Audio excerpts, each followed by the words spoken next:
Lorsqu'on reprend l'histoire de la réglementation maritime, on s'aperçoit qu'elle se densifie après chaque incident. Et ça, on peut partir du Titanic, bien sûr, et la première convention traitant de la sécurité maritime, c'est la convention SOLAS, et elle apparaît suite au naufrage du Titanic. Et c'est vrai que depuis le Titanic, à chaque événement de mer malheureux, on densifie la réglementation et on va vers plus de sécurité.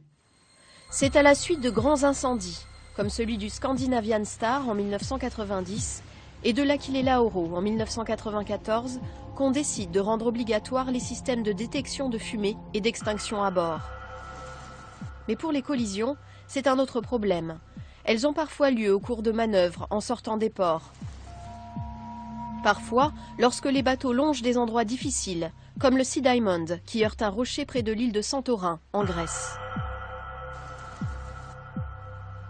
Le Costa Concordia, quant à lui, fait figure de dernière victime.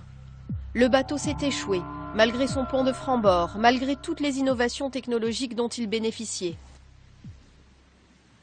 Heureusement, il était près des côtes et s'est littéralement couché sur le sol. Le bilan aurait pu être plus lourd. Depuis la catastrophe, 10 nouvelles mesures de sécurité ont déjà été annoncées par l'ensemble des compagnies. Mais seront-elles suffisantes ?